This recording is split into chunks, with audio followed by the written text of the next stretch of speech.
Bienvenidos al canal de YouTube de Ediciones Rodio.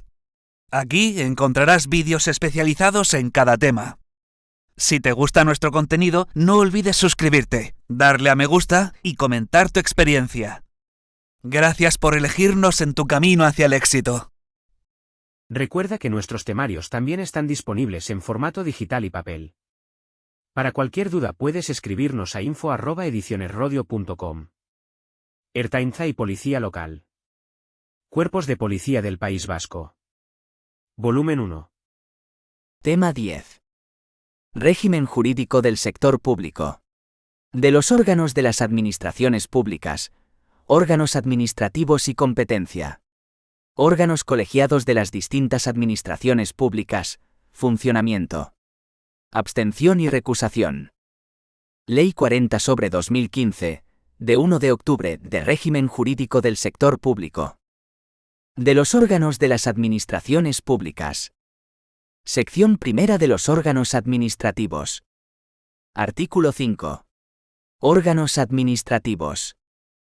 1. Tendrán la consideración de órganos administrativos las unidades administrativas a las que se les atribuyan funciones que tengan efectos jurídicos frente a terceros, o cuya actuación tenga carácter preceptivo. 2. Corresponde a cada administración pública delimitar, en su respectivo ámbito competencial, las unidades administrativas que configuran los órganos administrativos propios de las especialidades derivadas de su organización. 3. La creación de cualquier órgano administrativo exigirá, al menos, el cumplimiento de los siguientes requisitos. A determinación de su forma de integración en la administración pública de que se trate, y su dependencia jerárquica. B. Delimitación de sus funciones y competencias. C. Dotación de los créditos necesarios para su puesta en marcha y funcionamiento. 4. No podrán crearse nuevos órganos que supongan duplicación de otros ya existentes, si al mismo tiempo no se suprime o restringe debidamente la competencia de estos. A este objeto, la creación de un nuevo órgano solo tendrá lugar previa comprobación de que no existe otro en la misma administración pública que desarrolle igual función sobre el mismo territorio y población. Artículo 6. Instrucciones y órdenes de servicio. 1. Los órganos administrativos podrán dirigir las actividades de sus órganos jerárquicamente dependientes mediante instrucciones y órdenes de servicio. Cuando una disposición específica así lo establezca, o se estime conveniente por razón de los destinatarios o de los efectos que puedan producirse, las instrucciones y órdenes de servicio se publicarán en el boletín oficial que corresponda, sin perjuicio de su difusión de acuerdo con lo previsto en la Ley 19/2013, de 9 de diciembre de Transparencia, Acceso a la Información Pública y Buen Gobierno. 2. El incumplimiento de las instrucciones u órdenes de servicio no afecta por sí solo a la validez de los actos dictados por los órganos administrativos, sin perjuicio de la responsabilidad disciplinaria en que se pueda incurrir. Artículo 7. Órganos consultivos. La administración consultiva podrá articularse mediante órganos específicos dotados de autonomía orgánica y funcional, con respecto a la administración activa, o a través de los servicios de esta última que prestan asistencia jurídica. En tal caso, dichos servicios no podrán estar sujetos a dependencia jerárquica, ya sea orgánica o funcional, ni recibir instrucciones, directrices o cualquier clase de indicación de los órganos que hayan elaborado las disposiciones o producido los actos objeto de consulta, actuando para cumplir con tales garantías de forma colegiada. Sección segunda. Competencia. Artículo 8. Competencia. 1. La competencia es irrenunciable y se ejercerá por los órganos administrativos que la tengan atribuida como propia, salvo los casos de delegación o avocación, cuando se efectúen en los términos previstos en esta u otras leyes. La delegación de competencias, las encomiendas de gestión, la delegación de firma y la suplencia no suponen alteración de la titularidad de la competencia, aunque sí de los elementos determinantes de su ejercicio que en cada caso se prevén. 2. La titularidad y el ejercicio de las competencias atribuidas a los órganos administrativos podrán ser desconcentradas en otros jerárquicamente dependientes de aquellos en los términos y con los requisitos que prevean las propias normas de atribución de competencias. 3. Si alguna disposición atribuye la competencia a una administración, sin especificar el órgano que debe ejercerla, se entenderá que la facultad de instruir y resolver los expedientes corresponde a los órganos inferiores competentes por razón de la materia y del territorio. Si existiera más de un órgano inferior competente por razón de materia y territorio, la facultad para instruir y resolver los expedientes corresponderá al superior jerárquico común de estos. Artículo 9. Delegación de competencias. 1. Los órganos de las diferentes administraciones públicas podrán delegar el ejercicio de las competencias que tengan atribuidas en otros órganos de la misma administración, aun cuando no sean jerárquicamente dependientes, o en los organismos públicos o entidades de derecho público vinculados o dependientes de aquellas. En el ámbito de la Administración General del Estado, la delegación de competencias deberá ser aprobada previamente por el órgano ministerial de quien dependa el órgano delegante, y en el caso de los organismos públicos o entidades vinculados o dependientes, por el órgano máximo de dirección, de acuerdo con sus normas de creación.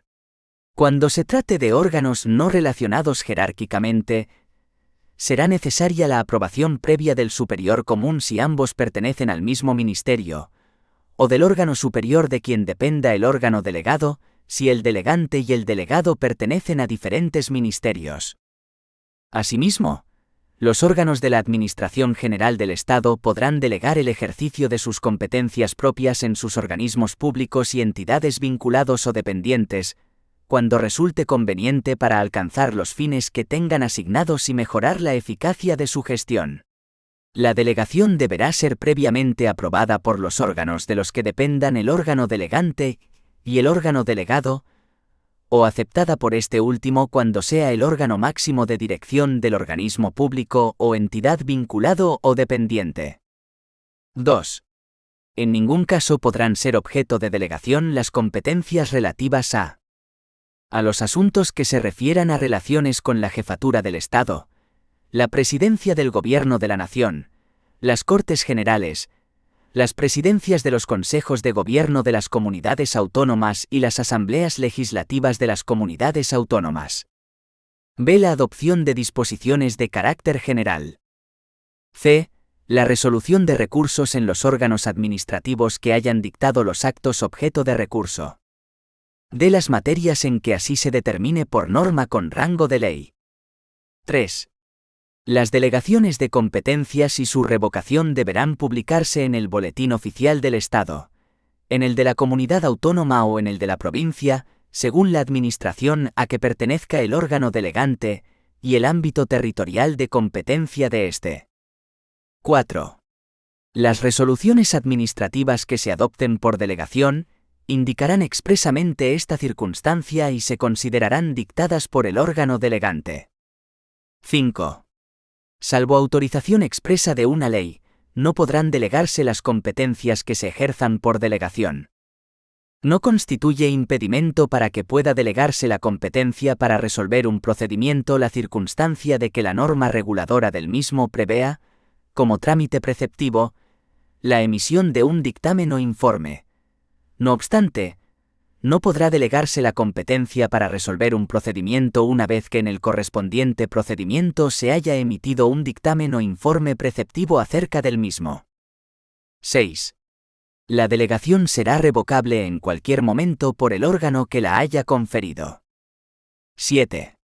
El acuerdo de delegación de aquellas competencias atribuidas a órganos colegiados, para cuyo ejercicio se requiera un quórum o mayoría especial, deberá adoptarse observando, en todo caso, dicho quórum o mayoría. Artículo 10. Avocación. 1.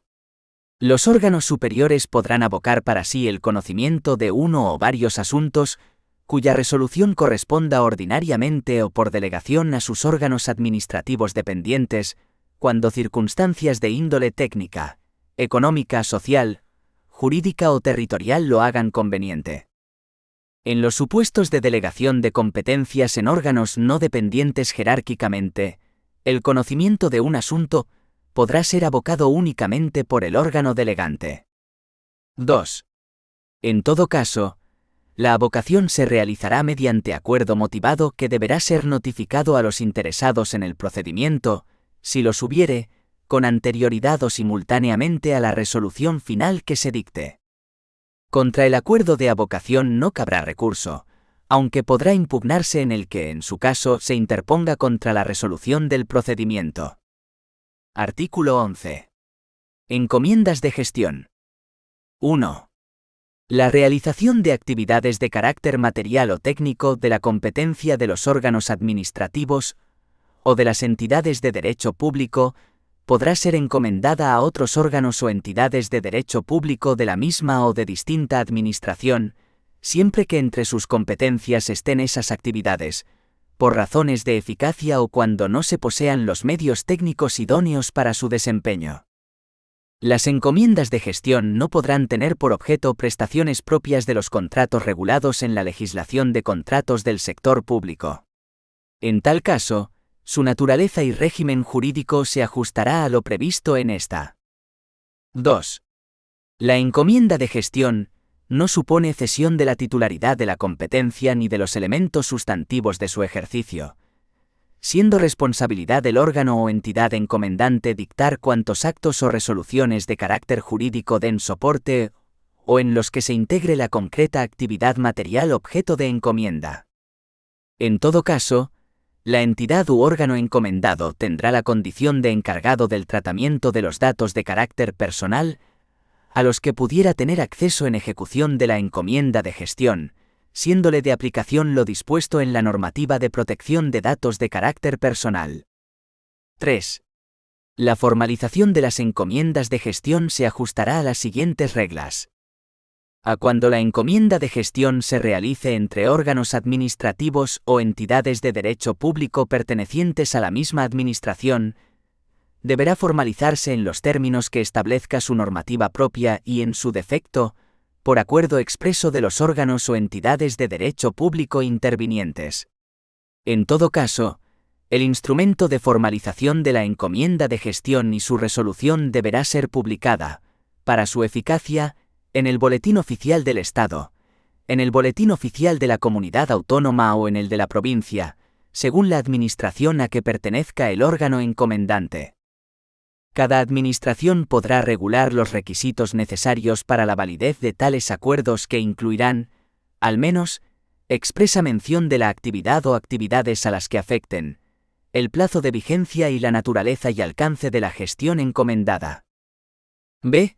Cuando la encomienda de gestión se realice entre órganos y entidades de derecho público de distintas administraciones, se formalizará mediante firma del correspondiente convenio entre ellas, que deberá ser publicado en el Boletín Oficial del Estado, en el Boletín Oficial de la Comunidad Autónoma o en el de la provincia, según la administración a que pertenezca el órgano encomendante, salvo en el supuesto de la gestión ordinaria de los servicios de las comunidades autónomas por las diputaciones provinciales o en su caso cabildos o consejos insulares, que se regirá por la legislación de régimen local. Artículo 12. Delegación de firma. 1. Los titulares de los órganos administrativos podrán en materias de su competencia que ostenten, bien por atribución, bien por delegación de competencias, delegar la firma de sus resoluciones y actos administrativos en los titulares de los órganos o unidades administrativas que de ellos dependan, dentro de los límites señalados en el artículo 9. 2. La delegación de firma no alterará la competencia del órgano delegante y para su validez no será necesaria su publicación. 3. En las resoluciones y actos que se firmen por delegación, se hará constar esta circunstancia y la autoridad de procedencia. Artículo 13. Suplencia. 1. En la forma que disponga cada administración pública, los titulares de los órganos administrativos podrán ser suplidos temporalmente en los supuestos de vacante, ausencia o enfermedad, así como en los casos en que haya sido declarada su abstención o recusación. Si no se designa suplente, la competencia del órgano administrativo se ejercerá por quien designe el órgano administrativo inmediato superior de quien dependa. 2. La suplencia no implicará alteración de la competencia y para su validez no será necesaria su publicación. 3. En el ámbito de la Administración General del Estado, la designación de suplente podrá efectuarse a en los reales decretos de estructura orgánica básica de los departamentos ministeriales o en los estatutos de sus organismos públicos y entidades vinculados o dependientes según corresponda. B. Por el órgano competente para el nombramiento del titular, bien en el propio acto de nombramiento, bien en otro posterior cuando se produzca el supuesto que dé lugar a la suplencia. 4. En las resoluciones y actos que se dicten mediante suplencia, se hará constar esta circunstancia y se especificará el titular del órgano en cuya suplencia se adoptan y quien efectivamente está ejerciendo esta suplencia. Artículo 14. Decisiones sobre competencia. 1. El órgano administrativo que se estime incompetente para la resolución de un asunto, remitirá directamente las actuaciones al órgano que considere competente, debiendo notificar esta circunstancia a los interesados. 2. Los interesados que sean parte en el procedimiento podrán dirigirse al órgano que se encuentre conociendo de un asunto, para que decline su competencia y remita las actuaciones al órgano competente. Asimismo, podrán dirigirse al órgano que estimen competente para que requiera de inhibición al que esté conociendo del asunto. 3. Los conflictos de atribuciones solo podrán suscitarse entre órganos de una misma administración, no relacionados jerárquicamente, y respecto a asuntos sobre los que no haya finalizado el procedimiento administrativo. Sección 3. Órganos colegiados de las distintas administraciones públicas. Subsección 1. Funcionamiento. Artículo 15. Régimen. 1. El régimen jurídico de los órganos colegiados se ajustará a las normas contenidas en la presente sección, sin perjuicio de las peculiaridades organizativas de las administraciones públicas en que se integran. 2. Los órganos colegiados de las distintas administraciones públicas en que participen organizaciones representativas de intereses sociales, así como aquellos compuestos por representaciones de distintas administraciones públicas, cuenten o no con participación de organizaciones representativas de intereses sociales, podrán establecer o completar sus propias normas de funcionamiento. Los órganos colegiados a que se refiere este apartado quedarán integrados en la administración pública que corresponda, aunque sin participar en la estructura jerárquica de ésta, salvo que así lo establezcan sus normas de creación, se desprenda de sus funciones o de la propia naturaleza del órgano colegiado. 3. El acuerdo de creación y las normas de funcionamiento de los órganos colegiados que dicten resoluciones que tengan efectos jurídicos frente a terceros, deberán ser publicados en el Boletín o Diario Oficial de la Administración Pública en que se integran. Adicionalmente, las administraciones podrán publicarlos en otros medios de difusión que garanticen su conocimiento. Cuando se trate de un órgano colegiado a los que se refiere el apartado 2 de este artículo, la citada publicidad se realizará por la administración a quien corresponda la presidencia. Artículo 16. Secretario. 1.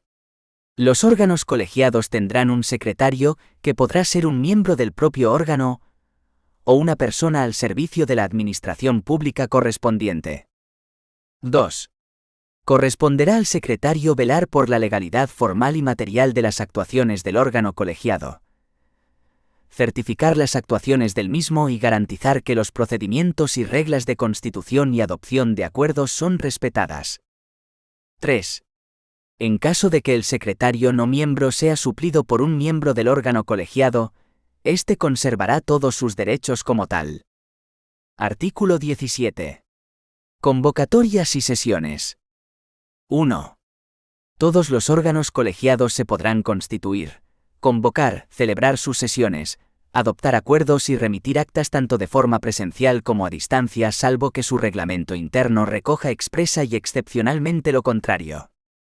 En las sesiones que celebren los órganos colegiados a distancia, sus miembros podrán encontrarse en distintos lugares siempre y cuando se asegure por medios electrónicos, considerándose también tales los telefónicos y audiovisuales, la identidad de los miembros o personas que los suplan, el contenido de sus manifestaciones, el momento en que éstas se producen, así como la interactividad e intercomunicación entre ellos en tiempo real, y la disponibilidad de los medios durante la sesión. Entre otros, se considerarán incluidos entre los medios electrónicos válidos, el correo electrónico, las audioconferencias y las videoconferencias. 2. Para la válida constitución del órgano, a efectos de la celebración de sesiones, deliberaciones y toma de acuerdos, se requerirá la asistencia, presencial o a distancia del presidente y secretario o en su caso de quienes le suplan, y la de la mitad, al menos de sus miembros. Cuando se trate de los órganos colegiados a que se refiere el artículo 15,2, el presidente podrá considerar válidamente constituido el órgano, a efectos de celebración de sesión, si asisten los representantes de las administraciones públicas y de las organizaciones representativas de intereses sociales miembros del órgano, a los que se haya atribuido la condición de portavoces. Cuando estuvieran reunidos, de manera presencial o a distancia, el secretario y todos los miembros del órgano colegiado, o en su caso las personas que le suplan, estos podrán constituirse válidamente como órgano colegiado para la celebración de sesiones, deliberaciones y adopción de acuerdos sin necesidad de convocatoria previa cuando así lo decidan todos sus miembros. 3. Los órganos colegiados podrán establecer el régimen propio de convocatorias, si éste no está previsto por sus normas de funcionamiento. Tal régimen podrá prever una segunda convocatoria y especificar para ésta el número de miembros necesarios para constituir válidamente el órgano. Salvo que no resulte posible, las convocatorias serán remitidas a los miembros del órgano colegiado a través de medios electrónicos, haciendo constar en la misma el orden del día junto con la documentación necesaria para su deliberación cuando sea posible, las condiciones en las que se va a celebrar la sesión, el sistema de conexión y, en su caso, los lugares en que estén disponibles los medios técnicos necesarios para asistir y participar en la reunión. 4. No podrá ser objeto de deliberación o acuerdo ningún asunto que no figure incluido en el orden del día, salvo que asistan todos los miembros del órgano colegiado y sea declarada la urgencia del asunto por el voto favorable de la mayoría. 5. Los acuerdos serán adoptados por mayoría de votos. Cuando se asista a distancia, los acuerdos se entenderán adoptados en el lugar donde tenga la sede el órgano colegiado, y en su defecto, donde esté ubicada la presidencia. 6. Cuando los miembros del órgano voten en contra o se abstengan, quedarán exentos de la responsabilidad que en su caso pueda derivarse de los acuerdos. 7. Quienes acrediten la titularidad de un interés legítimo, podrán dirigirse al secretario de un órgano colegiado para que les sea expedida certificación de sus acuerdos. La certificación será expedida por medios electrónicos, salvo que el interesado manifieste expresamente lo contrario y no tenga obligación de relacionarse con las administraciones por esta vía. Artículo 18. Actas. 1. De cada sesión que celebre el órgano colegiado, se levantará acta por el secretario, que especificará necesariamente los asistentes, el orden del día de la reunión, las circunstancias del lugar y tiempo en que se ha celebrado, los puntos principales de las deliberaciones, así como el contenido de los acuerdos adoptados. Podrán grabarse las sesiones que celebre el órgano colegiado. El fichero resultante de la grabación, junto con la certificación expedida por el secretario de la autenticidad e integridad del mismo, y cuantos documentos en soporte electrónico se utilizasen como documentos de la sesión, podrán acompañar al acta de las sesiones, sin necesidad de hacer constar en ella los puntos principales de las deliberaciones. 2. El acta de cada sesión podrá aprobarse en la misma reunión o en la inmediata siguiente. El secretario elaborará el acta con el visto bueno del presidente y lo remitirá a través de medios electrónicos a los miembros del órgano colegiado, quienes podrán manifestar por los mismos medios su conformidad o reparos al texto, a efectos de su aprobación, considerándose en caso afirmativo aprobada en la misma reunión. Cuando se hubiese optado por la grabación de las sesiones celebradas, o por la utilización de documentos en soporte electrónico, deberán conservarse de forma que se garantice la integridad y autenticidad de los ficheros electrónicos correspondientes y el acceso a los mismos por parte de los miembros del órgano colegiado. Sección cuarta. Abstención y recusación. Artículo 23. Abstención. 1. Las autoridades y el personal al servicio de las administraciones en quienes se den algunas de las circunstancias señaladas en el apartado siguiente, se abstendrán de intervenir en el procedimiento y lo comunicarán a su superior inmediato, quien resolverá lo procedente. 2. Son motivos de abstención los siguientes: a tener interés personal en el asunto de que se trate o en otro en cuya resolución pudiera influir la de aquel, ser administrador de sociedad o entidad interesada, o tener cuestión litigiosa pendiente con algún interesado. B. Tener un vínculo matrimonial o situación de hecho asimilable y el parentesco de consanguinidad dentro del cuarto grado o de afinidad dentro del segundo, con cualquiera de los interesados, con los administradores de entidades o sociedades interesadas y también con los asesores, representantes legales o mandatarios que intervengan en el procedimiento, así como compartir despacho profesional o estar asociado con estos para el asesoramiento, la representación o el mandato. C. Tener amistad íntima o enemistad manifiesta con alguna de las personas mencionadas en el apartado anterior. D. Haber intervenido como perito o como testigo en el procedimiento de que se trate. E. Tener relación de servicio con persona natural o jurídica interesada directamente en el asunto, o haberle prestado en los 2 últimos años servicios profesionales de cualquier tipo y en cualquier circunstancia o lugar. 3. Los órganos jerárquicamente superiores a quien se encuentre en alguna de las circunstancias señaladas en el punto anterior, podrán ordenarle que se abstengan de toda intervención en el expediente. 4. La actuación de autoridades y personal al servicio de las administraciones públicas en los que concurran motivos de abstención no implicará necesariamente, y en todo caso, la invalidez de los actos en que hayan intervenido. 5. La no abstención en los casos en que concurra alguna de esas circunstancias dará lugar a la responsabilidad que proceda. Artículo 24. Recusación. 1. En los casos previstos en el artículo anterior, podrá promoverse recusación por los interesados en cualquier momento de la tramitación del procedimiento. 2. La recusación se planteará por escrito, en el que se expresará la causa o causas en que se funda. 3. En el día siguiente el recusado manifestará a su inmediato superior si se da o no en él la causa alegada. En el primer caso, si el superior aprecia la concurrencia de la causa de recusación, acordará su sustitución acto seguido. 4. Si el recusado niega la causa de recusación, el superior resolverá en el plazo de 3 días, previos los informes y comprobaciones que considere oportunos. 5. Contra las resoluciones adoptadas en esta materia, no cabrá recurso, sin perjuicio de la posibilidad de alegar la recusación al interponer el recurso que proceda contra el acto que ponga fin al procedimiento.